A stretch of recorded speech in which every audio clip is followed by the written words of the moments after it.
रामावतार।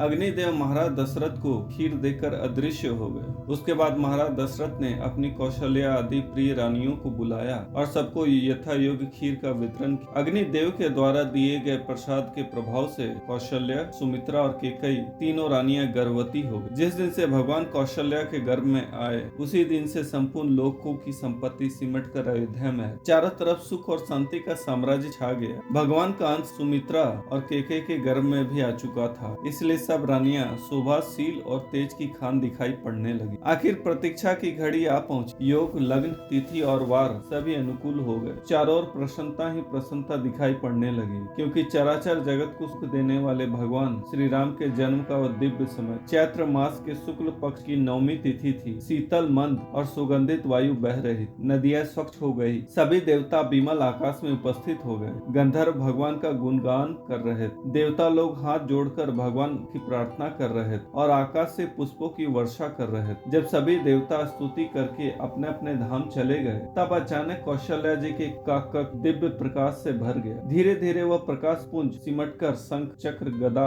पद और वनमाला से विभूषित भगवान विष्णु के रूप में आ गए। भगवान के इस अद्भुत रूप को कौशल्याम्बा देखती ही रह गई। उनकी पलकें गिरने का नाम ही नहीं लेती थी। बहुत देर तक माँ प्रभु के इस दिव्य सौंदर्य को निहारती रही, फिर होश संभालकर तथा दोनों हाथ जोड़कर भगवान की स्तुति करते हुए कहने लगे, हे मन, बुद्धि और इंद्रियों से अतीत प्रभु, मैं आपकी किस तरह स्तुति करूं, यह मेरी समझ में नहीं आता। नैति नैति कहकर वेद आपके स्वरूप का प्रतिपादन करते हुए थक जाते हैं, फिर भी आपका पार नहीं पाते। मैं अबोध नारी भला आपकी क्या स्तुति कर सकती हूँ। आप करुणा के समुद्र और सभी गुणों के केंद्र हैं। ये आपकी परम कृपा है कि आप अपने भक्तों से अत्यंत प्रेम करने वाले हैं और मेरे हित के लिए प्रकट हुए हैं। आज मैं आपके इस दिव्य स्वरूप को देखकर धन्य हो गई। अब आप अपने इस दिव्य स्वरूप को समेटकर नवजात शिशु के रूप में आ जाएं और मुझे अपनी बाल लीला का आनंद दें। कौशल्याम्बा की विनती सुनकर प्रभु शिशु रूप में आ गए और अपने रुदन से महल को गूंजा दिए। फिर क्या था, दासियों के माध्यम से पूरे